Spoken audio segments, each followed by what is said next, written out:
첫 시작 사랑입니다. 사랑은 모든 것을 변화시키는 시작이다. 이게 주제입니다. 사과나무는 사과나무에서는 사과가 열리고 복숭아 나무에서는 복숭아 열리고 배나무에서는 배나무 열리는 것은 하나님의 이치라고 말씀을 드렸어요. 나무뿐만 아니라 사람도 마찬가지여서 요한복음 8장 44절을 보면 너희는 너희 아비 마귀에게서 났으니 너희 아비의 욕심대로 너희도 행하고자 하느라 그랬어요. 악한 영이 그 안에 있는 자들은 악한 열매를 맺을 겁니다. 자기 욕심대로 행할 겁니다. 반대로 고린도서 3장 16절에 보면 너희가 하나님의 성전인 것과 하나님의 성령이 너희 안에 거하시는 것을 알지 못하냐. 내가 하나님의 성전, 성령이 내 안에 거하는 것을 아는 자는 성령의 열매를 맺겠죠. 그냥 당연한 거예요. 사단 마귀가 역사하면 악한 열매를 맺는 거고 성령이 역사하면 성령의 역사를 맺는 거예요. 그러한 성령의 역사 중에 열매 중에 우리가 이제 오늘 첫 번째로 보는 게 사랑입니다. 사랑의 부제목을 제가 뭐라고 했냐면 모든 것을 변화시키는 시작이다라고 했어요. 자, 성령의 9가지 열매가 사랑, 희락, 화평, 오래 참음, 자비, 양선, 충성, 온유, 절제 이렇게 되어 있는데 순서가 절대적이냐? 그렇지는 않습니다. 그런데 사도 바울이 성령의 9가지를 열매를 나열하면서 순서를 쓴 데는 나름의 규칙이나 의미가 분명히 있다고 생각합니다. 뭘 할까? 사랑, 희락 이렇게 쓴 게 아니란 얘기예요. 그냥 그때 생각나는 대로 거기다 막 이렇게 성경에 어떤 단어나 사람의 이름을 앞뒤로 쓰고자 할 때는 그냥 생각나는 대로 뭐 그냥 떠올라가지고 하는 게 아니라 성경은 누가 쓰신 거죠? 사람이 썼지만 그 사람은 하나님의 감동을 받아 쓴 거기 때문에 이건 하나님이 쓰신 거란 말이에요. 하나님의 장신이 아니라 무슨 치매에 정신이 잃어가지고 생각 안 났다가 쓰고 이렇게 하는 게 아니란 말이에요. 그렇기 때문에 절대적이라고 얘기할 수는 없지만 분명히 그렇게 쓴 데는 이유가 있다 이 얘기입니다. 의미가 분명히 있다라는 얘기예요. 그런 의미에서 첫 번째 열매가 사랑이라는 것은 나름의 큰 열매가 의미가 있어요. 왜 사랑을 제일 먼저 썼을까? 아마도 죄인이었던 우리가 하나님의 자녀가 되어 삶이 변하는 그 시작이 무엇을 통해서? 사랑을 통해서 이루어지니까. 하나님의 사랑을 통해서 이루어지니까 제일 먼저 우리 안에 사랑의 열매가 맺혀야 합니다. 네가 받은 게 우리가 하나님으로부터 받은 제일 먼저 받은 게 뭐예요? 사랑이에요. 그래서 우리가 구원받은 겁니다. 하나님의 사랑이 없이는 우리는 구원받을 수 없습니다. 그래서 하나님이 우리에게 주신 첫 번째 것이 사랑이라서 제일 먼저 모든 것에 변하는 사랑으로부터 시작된다. 혹시 그런 의미가 아닐까라고 생각이 되는 거죠. 옛날에 가요 중에 그런 거 있잖아요. 사랑이 무엇냐고 물으신다면. 트로트 싫어하세요? 뭐라고 대답을 하죠? 홍 집사님 많이 들은 거였는데 눈물의 씨앗이라고 말하겠어요. 제 아내가 좋아하는 가수 전영록 씨가 사랑은 뭘로 쓴다? 연필로 쓰세요. 쓰다가 틀리면 지우개로 깨끗이. 아이고 나이가 연식이 드셨다 얘기. 제가 이렇게 할 때 막 그거 다 나온다는 얘기는 연식이 됐다. 저기 있는 뭐 은혜자매나 희원의자매나 저쪽은 뭐 남은 형제나 저쪽은 뭔 소리 하는 건가 이렇게 될 거란 말이에요. 그거는 저희가 이제 나이가 들었다는 얘기고요. 좋아요. 자, 이 무슨 얘기냐면 사랑을 대신할 수 있는 어떤 말을 찾기가 쉽지 않다는 얘기입니다. 사랑이 뭐냐고 물으신다면 그렇죠. 한마디로 사랑을 뭐라고 정의하기는 참 어려운데 오늘 저희가 정의하는 것은 모든 변화의 시작입니다.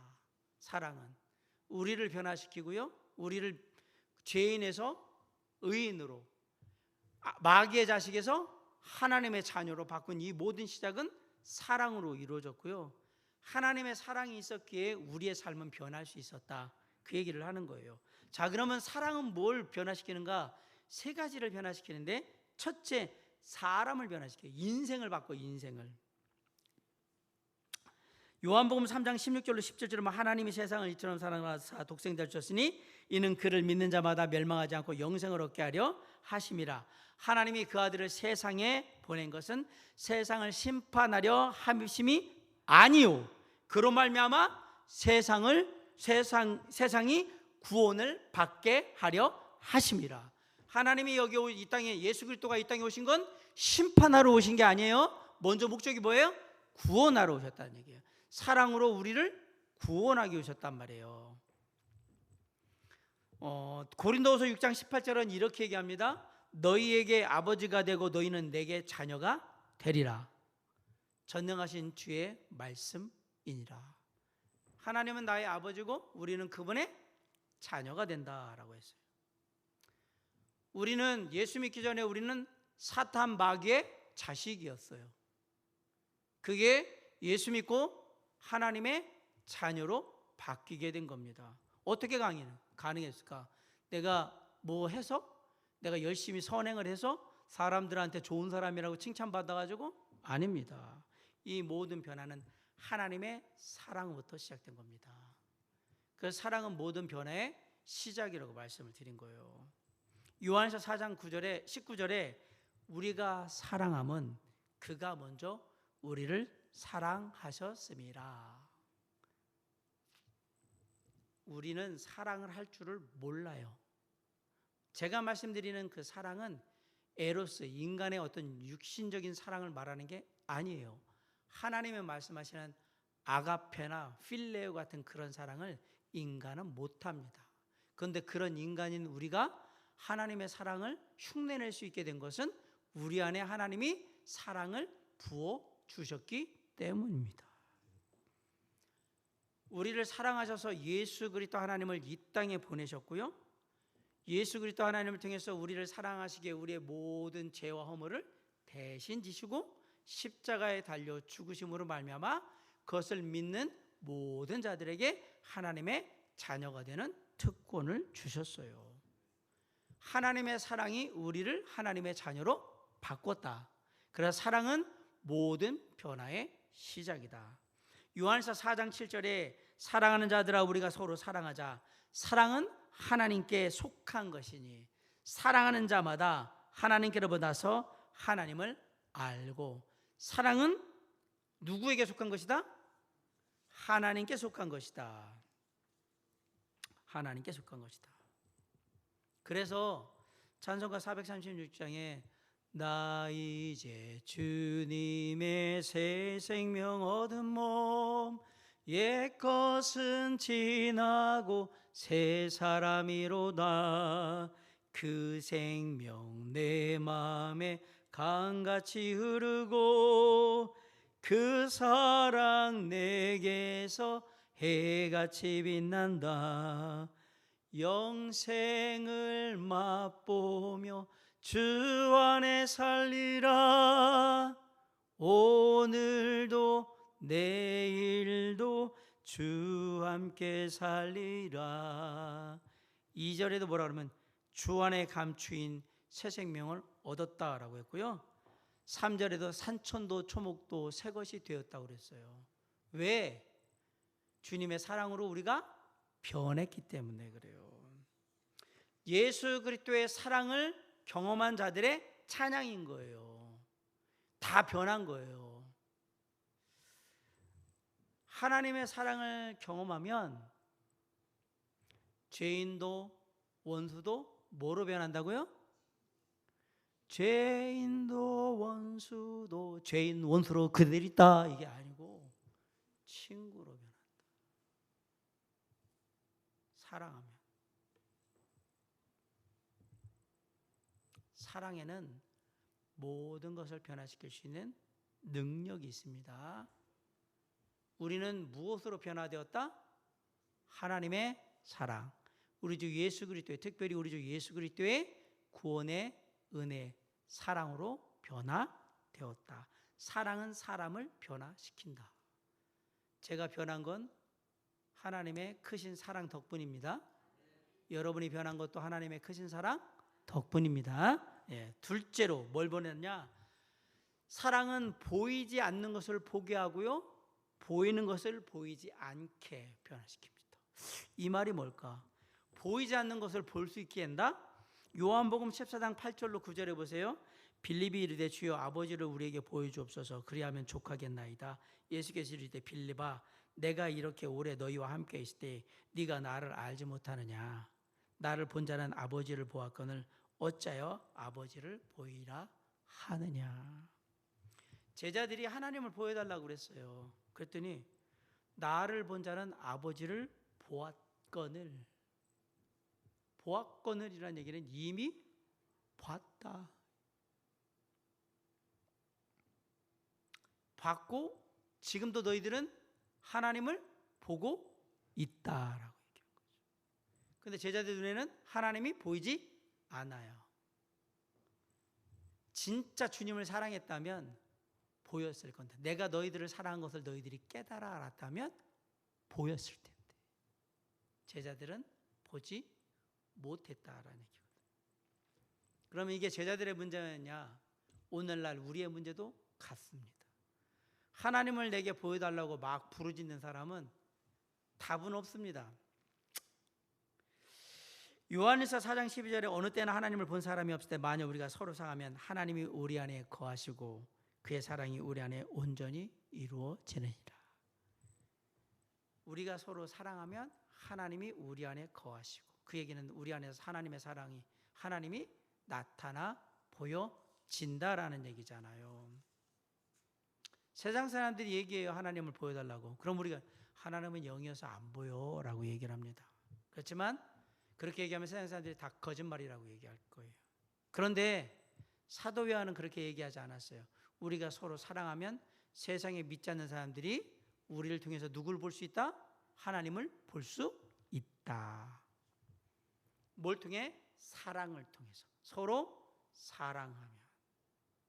하나님은 영이시기 때문에 보이지 않습니다.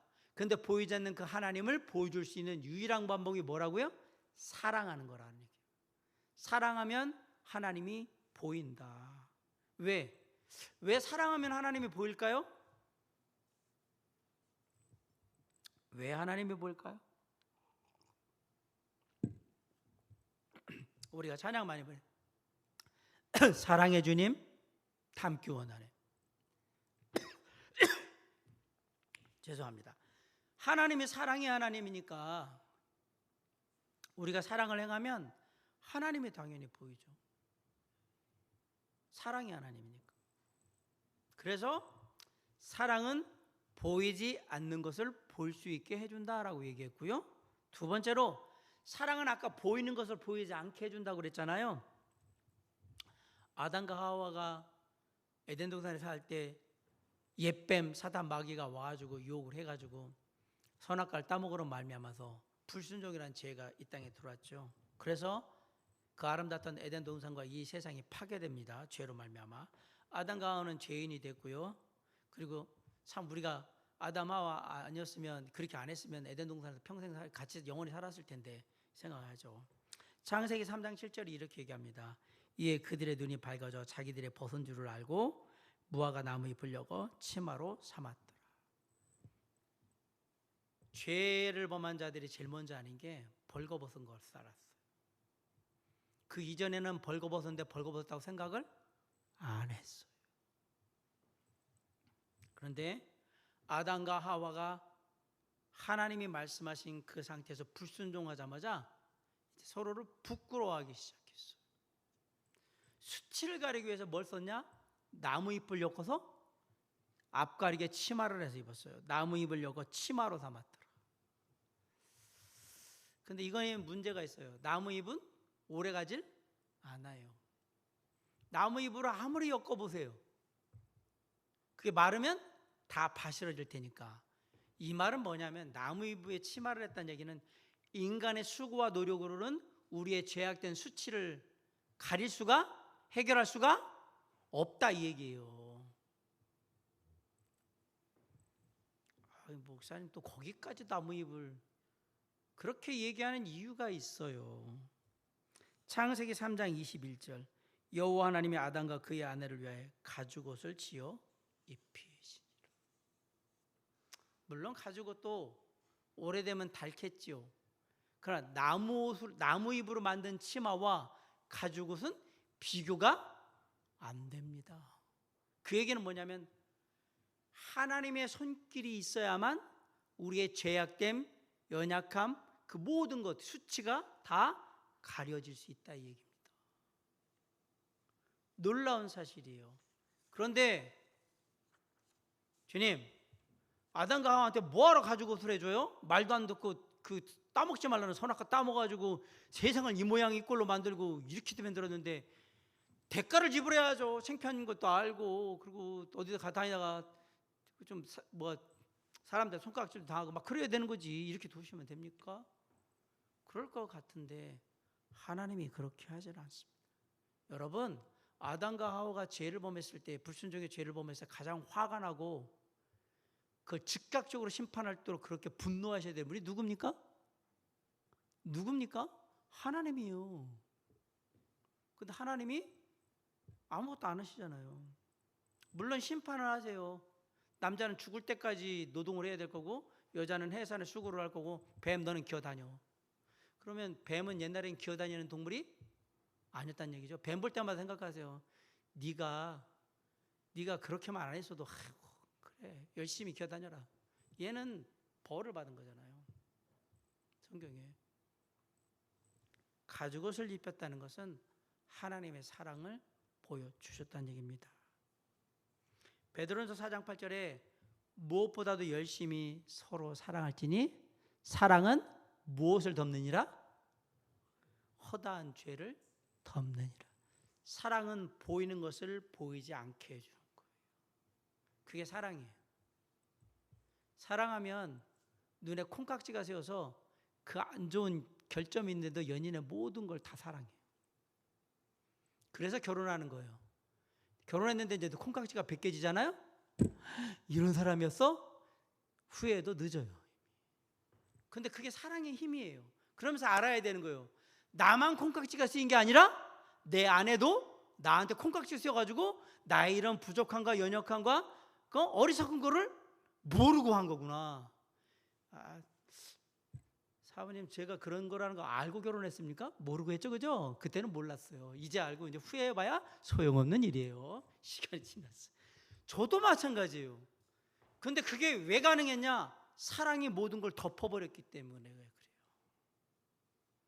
사랑의 힘은, 이성 간의 사랑의 힘도 그럴진데 하물며 하나님의 사랑은 어떻게 했는가 생각해 보세요. 그러니까 하나님의 사랑이 우리의 모든 것, 죄악과 허물을 다 덮어서 우리를 대신 십자가에 달려 죽으심으로 하면 우리를 대신 모든 것 해가지고 대신 죄악을 다, 죄값을 다 지불하잖아요. 사랑하시니까 그런 거예요. 사랑하시니까. 사랑하면 모든 걸 감당합니다. 놀랍게도 그게 답입니다. 모든 변화는 무엇으로부터 시작된다? 사랑으로부터 시작된다. 잠시 눈 감고, 내가 징글징글하게 싫어하는 사람 혹시 있습니까? 뭐 생각만 하면 막 열불나고 막 이렇게 쭉 올라오는 사람. 꼴불견이야 이 사람. 이런 사람 한번 생각해 보세요. 혹시 뭐 때문에 그 사람을 미워할까요? 생긴 게 못생겨서 미워하는 건지, 성격이 아주 지저분하고 안 좋아서 미워하는 건지, 아니면 뭐 나하고 어떤 일이 있어가지고 미워하는지 한번 묻습니다. 여러분이 정말 그 사람을 미워하고 싫어하는 그 기준이 뭡니까?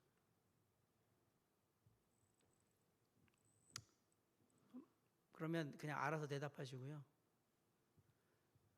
하나님이 저와 여러분을 봤을 때 우리를 사랑하신 그 기준은 뭘까요? 1번, 내가 잘났기 때문에. 2번, 내가 잘생겼기 예쁘기 때문에. 3번, 내가 성격이 좋기 때문에. 4번, 내가 똑똑하기 때문에. 5번, 내가 돈이 많기 때문에. 6번, 모르겠다. 7번, 하나님 마음이다. 뭘까요? 주님이 저와 여러분을 사랑하신 이유가 과연 뭘까요? 여기 하나라도 있냔 말이에요.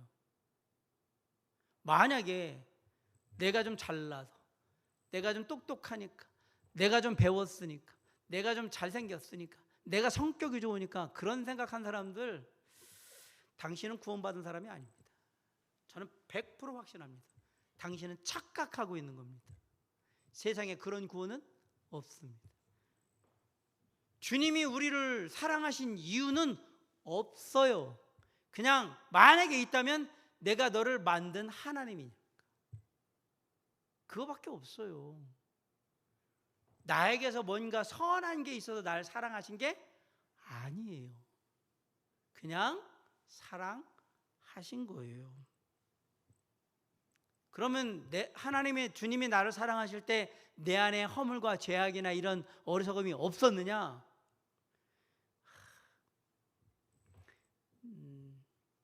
옆 사람 보면서 그래도 이 사람보다 내가 죄악이 덜하지. 아니요. 당신이 죄인 중에 괴수입니다. 비교하지 마세요. 비교하는 그 순간 당신은 가장 최악이란 얘기예요. 쟤보다 내가 의롭지. 네가 제일 악해. 아니요. 항상 우리는 생각해야 돼요. 내가 세상에서 죄인 중에 바울의 표현대로면 죄인 중에 괴수, 우두머리에 내가. 그런 나를 주님이 사랑하신 겁니다. 그런 나를 주님이 사랑으로 모든 허물을 덮어 주신 겁니다. 그래서 우리는 아는 거예요. 사랑은 보이지 않는 하나님을 보여주고, 때로는 사랑은 보이는 것들, 우리의 허물과 죄악이나 이런 것들을 덮어주고 보이지 않게 하는 놀라운 은혜가 있는 것이다. 이게 두 번째 사랑의 성격이에요. 마지막 사랑은, 사랑하면 어떻게 살아야 되는지를 고민하게 돼요. 여러분, 로마서 7장 21절이 이렇게 되어 있어요. 그러므로 내가 한 법을 깨달았으니 곧 선을 행하기 원하는 나에게 악이 함께 있는 것이로다. 내 속사람으로는 하나님의 법을 즐거워하되 내 지체 속에서 한 다른 법이 내 마음의 법과 싸워 내 지체 속에 있는 법의 죄의 법으로 나를 사로잡는 것을 보는도다. 오라 나는 곤고한 사람이로다. 이 사망의 몸에서 누가 나를 건져내랴. 우리 주 예수 그리스도로 말미암아 하나님께 감사하리로다. 그런즉 내 자신이 마음으로는 하나님의 법을, 육신으로는 죄의 법을 섬기노라. 성경의 인물 중에 예수 그리스도 다음으로 인간으로서 아마 성령의 능력을 가장 많이 체험한 사람이 있다면 저는 바울이라고 자신 있게 얘기하겠어요. 근데 바울이 뭐라고 했냐면, 내 안에 하나님의 법과 죄의 법이 싸우고 있다. 그러면 나는 곤고한 사람이라다. 이거 하나도 제대로 해결을 못하고 맨날 고민하고 있다라고 하면서 자신을 자책하고 있는 거예요. 사도 바울이 이럴 정도면 우리는 안 봐도 비디오입니다. 사도 바울이 이 정도라면, 나는 마음으로는 하나님의 법을 따르기를 원하는데 내 육신은 죄의 법을 계속해서 따르고 맨날 이거 갖고 고민하고 있는 곤고한 사람. 제가 곤고하다는 얘기는 어느 하나 틀에 갇혀가지고 빠져나오지 못하고 거기 딱 갇혀있는 사람을 곤고한 사람. 나는 그런 사람이에요. 이게 하나님의 법과 죄의 법 사이에서 맨 이러면서 하고 있는, 그렇게 표현을 했어요, 사도 바울이. 그러면서 사도 바울이 기도합니다. 하나님의 법으로 죄의 법을 이길 수 있도록 그렇게 기도합니다. 근데 사도 바울이 워낙에 어떤 사람이에요? 율법으로 예수 믿는 예수쟁이들 때려잡으러 다녔던 사람이에요. 놀랍게도. 그랬던 사람이 복음을 영화롭게 하고 생명의 구원의 은혜의 복음을 전하는데 삶을 헌신합니다. 왜 그렇게 됐을까요? 사도 바울이 많이 배워서 그렇게 됐나? 아니면 사도 바울이 성격이 좋아서 많이 이제 성숙해지니까 성품이 바뀐 건가? 사도 바울이 왜 바뀌었습니까? 예수 만나서 바뀐 겁니다. 아멘? 바꿔 얘기하면 예수 그리스도의 사랑을 경험했기 때문에, 깨달았기 때문에 바뀐 거예요. 그래서 하나님의 사랑은 우리로 하여금 어떻게 살아야 되는가를 고민하게 만드는 거예요. 내가 예수 믿고 나면 이젠 어떻게 살아야 되지? 고민하는 게 당연한 거란 말이에요. 옛날같이 살았다? 당신은 구원받은 사람이 아닙니다. 저는 그렇게 얘기할 겁니다. 예수 믿고 났는데도 나는 옛날같이 똑같이 죄 지면서 막, 당신은 구원받는 사람이 아니에요. 구원받았다고 당신이 착각하고 있는 거지. 십자가의 대속의 은혜와 그 사랑을 경험한 자는 절대 이전에 죄인된 삶을 살지 않습니다. 제 말을 오해하지 마세요. 죄 안 짓는다고 얘기 안 했습니다. 죄인된 삶을 향해서 나아가려고 하지 않는단 말이에요. 비록 죄를 짓지만 그것에 대해서 문제를 생각하고 아파하고 힘들어하고 안 된다고 생각하고 그런 고민을 하면서 살아요. 옛날에는 고민 1도 없었단 말이에요. 그게 왜 그래요? 하나님의 사랑을 경험했기 때문인 거예요. 그래서 우리가 하나님의 사랑을 경험하면 삶이 바뀌는 거예요. 그게 구원이에요. 구원이 뭡니까? 예수 그리스도의 사랑을 경험한 거잖아요. 나를 구원하신. 그러니까 바뀌는 거지. 뭐가 우리를 바뀌는가? 우리의 학력이나 우리의 나이나 우리의 성품이 우리를 바꾸는 것이 아니라 주님의 크신 사랑이 우리를 바꾸는 겁니다.